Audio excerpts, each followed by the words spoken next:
Alright everyone, again, Zadak Leader here, and this is my most perfect pick while I was gone. This is literally what I've been just dying to show. And if you guys can read, it is the Robot Commander 2, also known as My Name is Zadak or Zadak, the Zadak robot.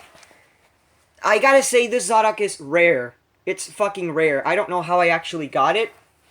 And, it's beautiful. It's fucking beautiful. The chrome is intact, okay? After a lot of cleaning, which the robot was not like this, it was terribly fucked up from the chrome. Like, how can I explain it? The chrome was literally covered by layers and layers of grease. No, of, you know the vapor of the cooking oil? It was covered in that. Dirt and that type of greasy thing, that greasy residue. This robot, even though he was like that in the inside, and you know, like underneath all of that, he was kept perfect. He was kept immaculate. The robot's chrome is perfect, and it seems like it is gold. Okay, I don't know yet. It doesn't look like it much, but if you see it closer, the body and all the parts, they look like they were like slightly faded gold. So first of all, we're going to see the box for the hell of it. Robot Commander 2. This is part of the D series. There is the HC, which are the first ones, the Huachi ones. There's the D. If I'm not wrong, there's a DHC variant. And then there's one called IBM. The ones with IBM are the newest commanders originally made by Huachi. They have two screw holders here, and they usually come in chrome colors, just like this. They come in like, you know, the body, the gun, everything's is chrome. And the gun actually lights up. This gun lights up, which is awesome. So, gonna just show the box for the hell of it. Robot Commander 2. If you guys know, actually, it's quite funny because the prototype Zadak is literally... It has the gun tip of Zadak Leader. If you guys can see those little three pegs. If you guys can see the actual sticker. Pretending it was a leader, but it's not. It's practically what you can find on Zadak Robot Leader. This little fella right here. If you see the gun, it's exactly that. It's exactly that. So... I also gotta say, this is my second robot that actually is still alive, and it still admits that his name is Zadak. Because if you guys know, my first commander, which was the original one, which is the same one that Jobian Videos has, it died. It died because I powered it the opposite way, and it fried out. The second one was Robot Leader. Robot Leader is actually still talking, but no mechanism inside whatsoever, sadly. The third one was Galaxy Robot Ranger. The chip died as well, out of nowhere. And well, here is the fourth one, and probably this one will still survive after a while. And this is Zadak. So, let me just show the box again for the hell of it, a few other spots. The graphics are just beautiful. Even though this is from the 90s, it looks like from the 80s. All of the illustrations look really, really 80s-like. They are fucking radical. I'm gonna try to cover up the flash for a second.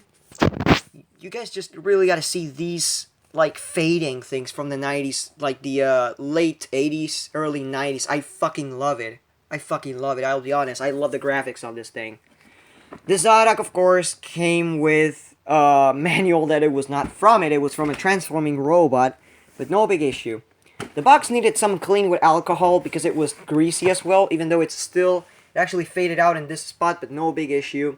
It needed tape, it needed, you know, some glue because the box was broken here as well, around here, this area. So right now it's somewhat straightened up.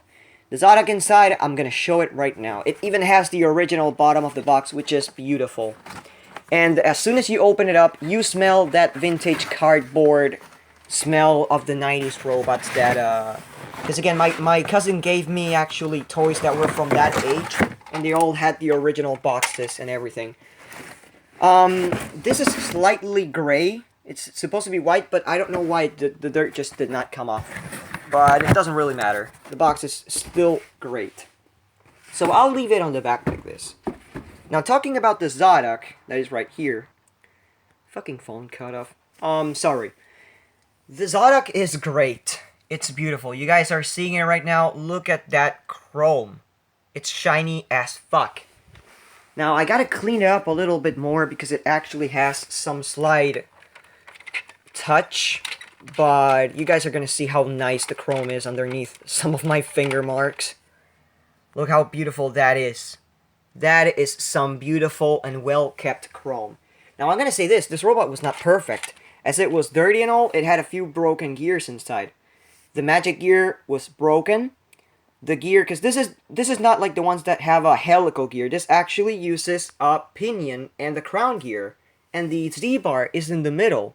There's 3 axes. There's one straight one in the front, which in the other ones it's supposed to be the one that turns and moves the legs. That only keeps the legs leveled with the moving of the legs. The second one is the Z-bar, which is shorter and it only moves the legs up and down. And the back one is the axis for the Z-bar. So it basically just gives it another point of movement, so the, you know, you get the point. The robot actually does move the legs like that. So, what else can I say about it? If anybody has seen Zorua 635's Yellow Zadak, it's exactly the same. It only has a few differences, which I'll point out right now, just let me think about them. Alright, first of all, the chip is exactly the same. In this one, I replaced the resistor, so it actually sounds a lot lower pitch, which is awesome, and the speaker's actually a metallic one. I changed it. But the chip is the same, and it was located at the chest. It was just literally there on the chest, no holding or anything, so now it is inside the head. You guys can probably see a part of it. And this is like the ones that are supposed to move the arms. However, it didn't have the parts from the factory. They literally just made it to be a posable one. Because the arms, if you guys can actually see, which I don't think you guys can, they melted the edges with the soldering iron on the, on the factory, so that the arms are actually tight. If you remove those little leftovers from the molten plastic, the arms are extremely loose. There is a square insert on each of these, on each of the inner arms. And you literally can pass an axis, and you can put a gear with a tooth and thing, and you can actually make both arms lift up and down just like Kevin's. So this is the model, but not the variant. Okay, I'll say that. It's the exact same molding, but not the one, like in the factory they just decided not to make it move the arm, which is kind of ridiculous, but again, it is a weak point to make these ones move the arms, because there's so much weight placed on them that they tend to start grinding like shit. Just like Kevin's. What else? Of course, it has the exact same chip. As I said before, it's exact same blinking pattern. A neon green eye, which is just beautiful. The gun lights up, so it has 5 light bulbs, and these things have never been posed, so they are extremely tight. I cannot even... fuck, I cannot even move them freely at all. I gotta grab the shoulder and then the arm. Same with this one. If I would try posing it from here, I would literally break the gun off, because this is just literally too fucking tight. Going to the back, we can see that it has a different battery cover. It has the battery compartment where the batteries are extremely hard to place, and it has a dual battery trick, which I'll probably show. Another thing is, of course, this is different from any other Commanders because it has a front plastic wheel and a back rubber wheel. One of the back stubbers did not work, by the way. So after fixing all the split gears and cleaning it up, giving it a new speaker, and changing the pitch, which again, the original resistor is still inside. The thing is that it was kind of high pitch. I don't like them when they're high pitched, so I ended up just changing it. But if at any point I regret it, I can just remove the one that I put, and I can resolder the one that was there, because it's literally hanging from one of the solder points. So, I guess... oh! This! The spinner gear is actually held in by 2 springs. Regularly on these robots, it's held by 2 screws in place, making the gold gear to actually go up and get worn out easily. On this one, when I turn it on, you guys are going to hear a slight grinding, like a slight when he starts spinning, but that's literally the springs acting. It's like some sort of clicker so that the gear doesn't get worn out. And fuck yes, it actually works. Now, Kevin's Zadak doesn't walk that good, and I think I know the reason why. It's a question of adjusting it, because the shaft has to be touching the Z-bar, so that the Z-bar is all the way down and it literally just slides freely and doesn't just, you know, do that stupid wiggly movement. But I guess that's everything I gotta say about it. This is a 1995 model. It says it in the sound chip. It says FY95. So I believe that's practically everything that I gotta say.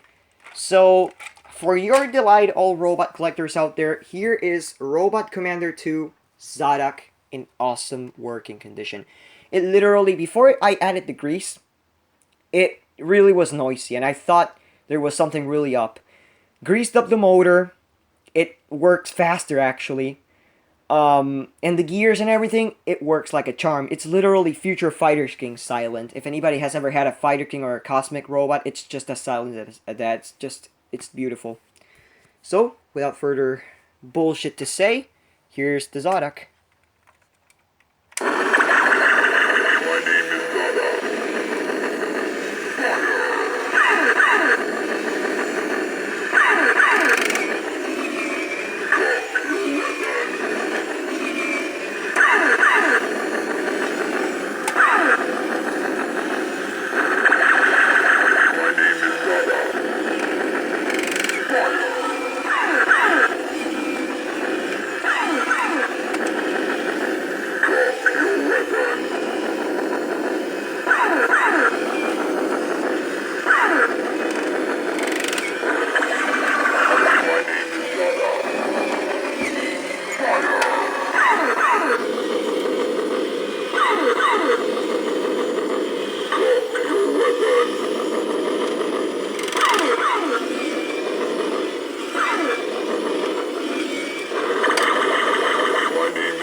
As you guys can see, the robot works just absolutely great, and I personally love it. I've always wanted to have a robot commander in decent shape, unlike my first one that was all painted, like all the chrome was rubbed off. It was a fucking pain in the ass. But now let me show you all the battery trick, starting with the sound and lights trick. That involves removing the last battery. This is for an upcoming, if anybody has seen the video of the crawling spider, this is the one that I got at the antique shop. Like, you guys remember, this one came from the place where my second bell ringing Santa came, which is around there. And this one came from the same antique shop as the Motionette Santa on drum that I spoke about. So I completely mixed up the things, but don't worry, it's gonna be cleared up in another video. Let me just remove that battery. Here we go. As you guys can see, even the battery components are like shiny and it's gold. So it is, the robot's supposed to be gold.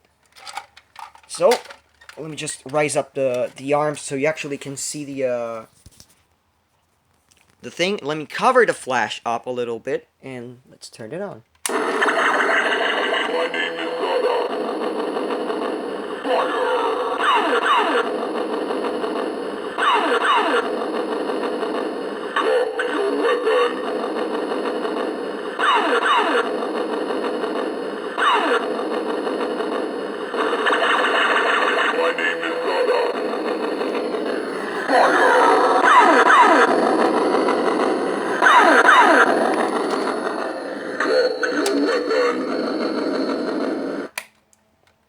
You get the point. It's Zadak, drop your weapon.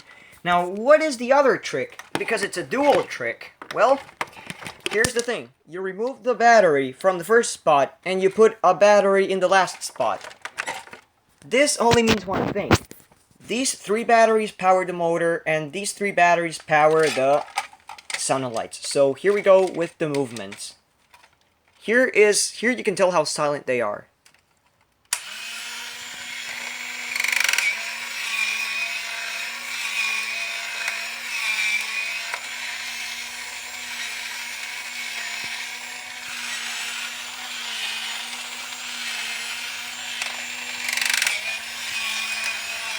And it's just in so good shape that you can actually forcibly turn the body. Usually on Zadaks, you cannot do that because they are too old. The axis gets bent, the gear gets worn, but this one, you can. You just can. It's resistant. Which is great.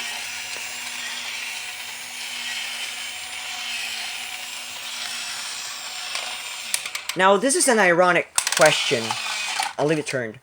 This is an ironic question, and it's funny because I've never seen one like that, but I asked Kevin if any of his Zadaks have ribbons. The reason is because here it says, use for AA, blah blah blah. Batteries not included. When using, no, place ribbon under battery when using. Pull ribbon first before take off battery. Now, there's no ribbon here whatsoever, and this Zadak has no ribbon, of course. There's not even a space for the ribbon to fit, because you would see a slot or something, so that there is complete, it's a complete strange thing. Plus, the back of that Zadak is not the same. And I forgot to say something about the prototype Zadak. The neck is actually painted. The neck is painted, and the face itself, it looks a lot different. You can see the neck things are actually a lot different. In this one, they are not like that. And you can see there's some slight silver paint here. And it looks more like a Robocop type, or like some sort of mask, like a flip mask. In this one, of course, it doesn't. Because you can see the relief. Comparing it to the one on the back, it's slightly bigger, so this looks like an entire mask. And of course, yeah, it has a lot of differences, just like the places like the screw holders and shit. But then again, this is because this is the first generation Zadak. If you would think about that, my green arms and legs Zadak actually has this type of leg with the 4 little thingies, while this one definitely does not. But yeah.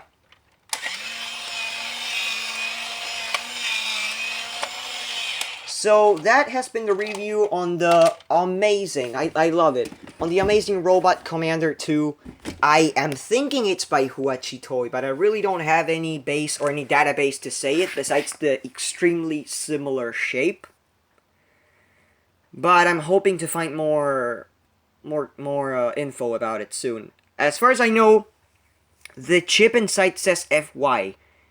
Now, FY is what the Finyon robots say inside, but there's no way this is a Finyon. There's no way. The plastic is not the same. The engineering is not the same. It's just, you can tell it's not a Finyon, so there's no way this is a Finyon. This must be some sort of Huachi, either a knockoff Huachi or a newer Huachi model. I really don't know. But once again, I hope you people enjoyed this review, and stay tuned for the review on the Beat Magnum by Zinglong Toys. Thank you for watching, everyone, and I'll see you in the next video. Bye.